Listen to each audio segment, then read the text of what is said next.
Welcome to daddy மம் சமையல். இன்றைக்கி நம்ம டாடி மம் சமையல் என்ன பார்க்க போகிறோம்னா மெழுகு இஞ்சி டீ. அது எப்படி பண்ணுறதுன்னு பார்க்கலாம். நீங்கள் இன்னும் டாடி மம் சமையல் சப்ஸ்கிரைப் பண்ணினா சப்ஸ்கிரைப் பண்ணிக்கோங்க. அப்போ தான் நாங்கள் அடுத்தடுத்து போகிற வீடியோ உங்களுக்கு வரும். இப்போ நம்ம பால் சேர்த்துக்கலாம். பால் நல்லா கொதிக்கிட்டோம். பால் கொதிக்கிறதுக்குள்ளே நம்ம இஞ்சியும் மெழுகையும் சேர்த்து இடிச்சிடலாம்.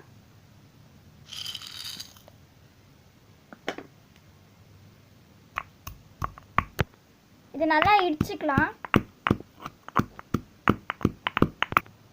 இந்த மாதிரி நல்லா பால் பொங்கணும். அப்போ நம்ம ஸ்லோ பண்ணிக்கலாம். இப்போ நம்ம இடிச்சது இது நம்ம பாலில் சேர்த்துக்கலாம். இடிச்சு வச்ச மெழுகு இஞ்சி சேர்த்துக்கலாம் பாலில். இப்போ நம்ம டீ தூள் சேர்த்துக்கலாம்.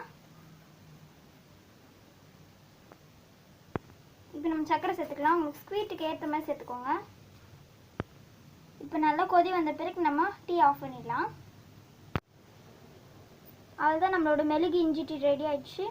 இப்போ நம்ம வேறு கிளாஸில் மாற்றிக்கலாம்.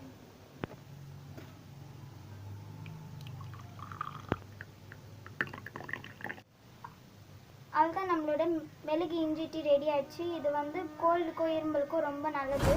நீங்கள் இதை வீட்டில் ட்ரை பண்ணி பாருங்கள். இந்த வீடியோ உங்களுக்கு பிடிச்சிருந்தா டாடி மம் சமையலுக்கு சப்ஸ்கிரைப் பண்ணுங்கள்.